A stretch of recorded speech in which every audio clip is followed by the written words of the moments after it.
Dans un monde de plus en plus connecté, les écrans sont devenus les compagnons incontournables de l'enfance moderne.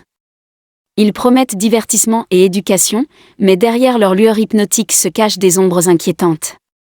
Les écrans, qu'ils prennent la forme de smartphones, tablettes ou ordinateurs, exercent une influence profonde sur le développement physique, émotionnel et cognitif de nos enfants. Alors que la technologie continue de s'immiscer dans nos vies, il est impératif d'explorer les effets néfastes de cette omniprésence numérique sur la jeunesse, afin de préserver un avenir où nos enfants grandissent en équilibrant le monde virtuel avec le réel. Bienvenue sur la chaîne. J'instruis mon enfant. Aujourd'hui, nous allons plonger dans un sujet essentiel qui touche toutes les familles modernes, les effets néfastes des écrans sur nos enfants. Dans un monde de plus en plus numérique, les écrans font désormais partie intégrante de la vie quotidienne, mais quel est leur véritable impact sur nos petits ? Nous allons explorer comment l'utilisation excessive des écrans affecte la santé et le bien-être de nos enfants, perturbe notre vie de famille et comparer ce que nos petits vivent aujourd'hui par rapport aux époques où les écrans n'existaient tout simplement pas. L'impact sur le développement social. Les écrans ont radicalement transformé la manière dont nos enfants interagissent avec le monde qui les entoure. Autrefois, nos petits passaient leur temps à jouer dehors, à construire des liens forts avec leurs amis dans le quartier. Aujourd'hui, une grande partie de leur socialisation se déroule à travers des écrans, que ce soit en jouant à des jeux vidéo en ligne ou en utilisant les médias sociaux. L'impact sur le développement cognitif. Le développement cognitif des enfants est également influencé par les écrans. Les époques sans écran étaient remplies d'activités créatives, de lecture et d'exploration active. Aujourd'hui, de plus en plus de temps est consacré à la passivité devant des écrans. Ce qui cause des effets négatifs sur leur capacité à penser de manière critique, à résoudre des problèmes et à développer des compétences essentielles. Les impacts sur la santé de nos enfants. Les impacts neurologiques de l'utilisation excessive des écrans, en particulier chez les enfants, sont un domaine de recherche en évolution.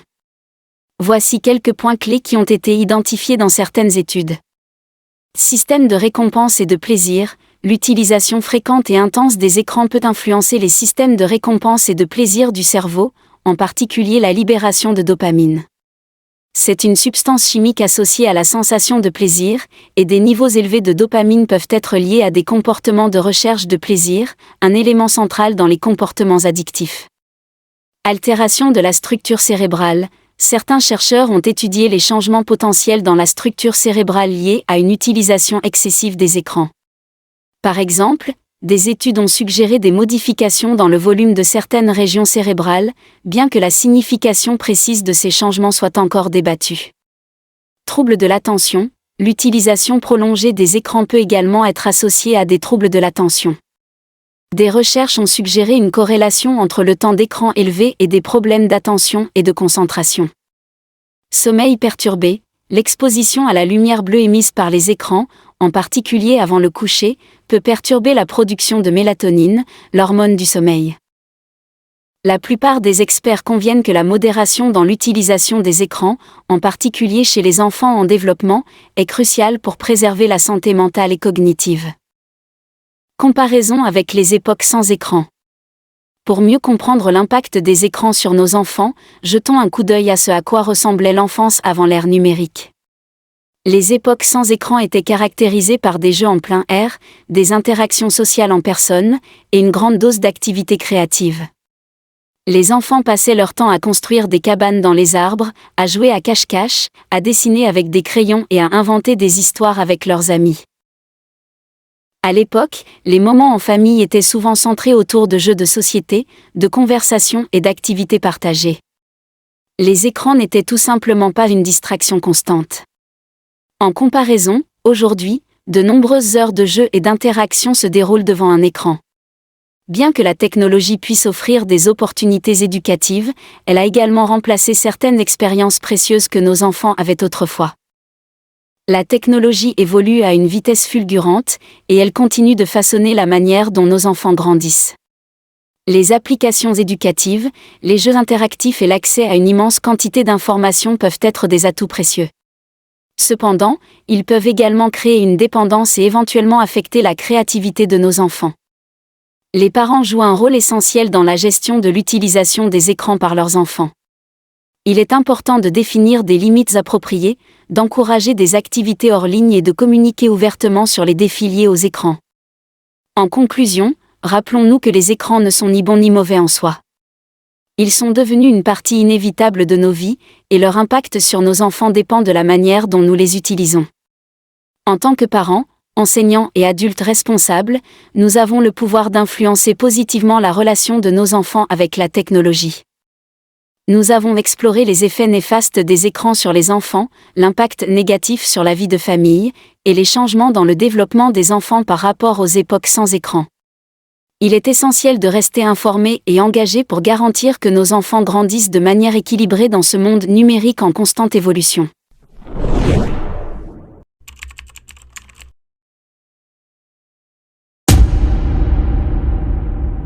Voici un quiz pour vous aider à évaluer si votre enfant montre des signes d'addiction aux écrans.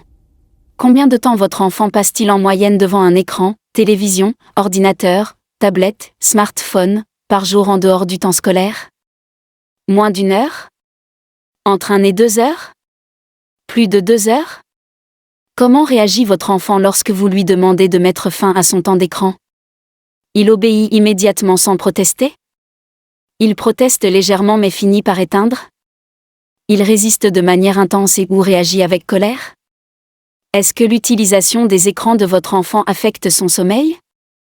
Non, il dort suffisamment et a un sommeil de qualité? Parfois, il a des difficultés à s'endormir? Oui, il a régulièrement des problèmes de sommeil en raison de l'utilisation des écrans? À quelle fréquence votre enfant préfère-t-il les activités en ligne aux activités sociales en personne? Rarement, il aime passer du temps avec des amis et en famille? Parfois, il hésite entre les deux? Souvent, il préfère les activités en ligne? Comment se comporte votre enfant en classe en ce qui concerne la concentration et la participation? Il est généralement concentré et participatif? Il peut parfois être distrait, mais il participe? Il a souvent du mal à se concentrer et ne participe pas activement? Est-ce que votre enfant manifeste des signes de détresse émotionnelle, tels que l'irritabilité ou la tristesse, lorsqu'il n'est pas autorisé à utiliser des écrans? Non, il semble bien s'adapter? Parfois, il peut être contrarié, mais ça passe rapidement? Oui, il réagit de manière intense émotionnellement?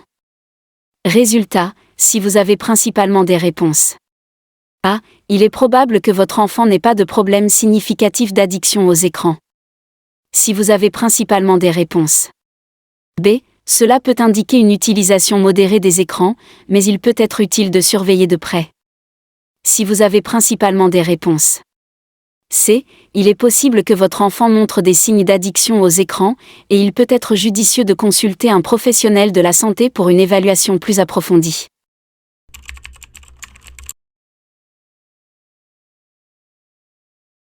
Seul un professionnel de la santé peut poser un diagnostic précis en cas de préoccupation.